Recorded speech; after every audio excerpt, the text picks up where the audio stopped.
ရွှေမစ်တစ်ရဲ့ UPPC တကားတွေအကုန်လုံးကိုနယ်ဘက်မှာရှိတဲ့အိမ်ဆောက်ပစ္စည်းဆိုင်တွေအနေနဲ့နယ်အဝေးကြီးဖြစ်ပေမဲ့ရန်ကုန်တိတောင်မှာဘယ်အချက်တွေကြောင့်ယုံယုံကြည်ကြည်နဲ့မှာယူအားပေးနေလဲဆိုတာကိုအခုဗီဒီယိုလေးနဲ့ပြပြပေးသွားခြင်းပါတယ်။ဒီဗီဒီယိုလေးမှာတွေ့နေရတဲ့တကားလေးဆိုရင်တော့တာကရမြို့နယ်မှာရှိတဲ့အိမ်ဆောက်ပစ္စည်းဆိုင်တစ်ဆိုင်ကနေပြီးတော့၄ချက်တိတိအော်ဒါပေးထားတာလေးပါရှင်။ပုံမှန်ဆိုရင်တော့ဒီလို site မျိုးတွေကအိမ်ဆောက်ပစ္စည်းဆိုင်မှာတင်ရောင်းခဲ့တဲ့ site လေးတွေပါဒါပေမဲ့လည်း customer အနေနဲ့ကတာကရမြို့နယ်မှာဆိုရင်အခုလိုခုံးတကားလေးတွေအမေးများနေတာဖြစ်တဲ့အတွက်ကိုဆိုင်မှာ sample အနေနဲ့ထားချင်တာကြောင့်၄ချက်အော်ဒါပေးထားတာလေးပဲဖြစ်ပါတယ်ရှင်။အိမ်ရှိမျက်နှာသာအတွက်သာအဓိကအလှအနေနဲ့မှာထားတာဖြစ်တဲ့အတွက်ကိုတကား site လေးမှာဆိုရင်လည်းအမြင့်ဆိုရင်တော့၄ပေအကျယ်မှာ9ပေရှိတဲ့3ရွက်ဖွင့် window ပေါ်မှာ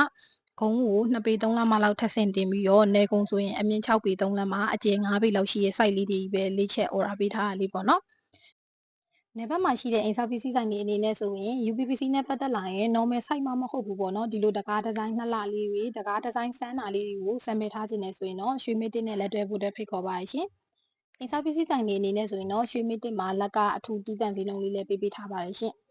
ရွှေမစ်တစ်နဲ့လက်တွဲပြီးရောင်းချတဲ့အခါမှာဆိုင်မှာပြန်တင်ရောင်းမယ် normal site တွေအကုန်လုံးထဲမှာကိုယ့်ရဲ့နယ်ဘက်မှာအယောင်းနေတဲ့ site တွေရှိမယ်အယောင်းအိတ်တဲ့ site တွေရှိရဆိုရင်လည်းရွှေမစ်တစ်မှာတခြားဒီဇိုင်းတွေလဲယူရမျိုးတခြား site နဲ့လဲယူရမျိုးဒါမှမဟုတ်ဘူးဆိုရင်လည်းငွေပြန်အမ်းပေးရမျိုးပေါ့နော်အဲ့ဒါမျိုးလေးတွေကိုလုပ်ပေးပါတယ်ရှင်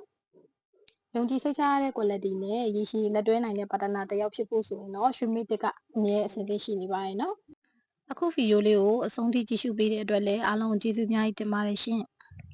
UPPC နဲ့ပတ်သက်လာရင်လည်းဘယ်လိုခက်ခဲတဲ့ဒီဇိုင်းမျိုးပဲလာရွှေမစ်တစ်ကိုဒါတတိရလိုက်ပါရှင်။ညီမကတော့ရွှေမစ်တစ်ရဲ့လက်ကအယောင်တာဝန်ခံအငယ်မပဲဖြစ်ပါရဲ့ရှင်။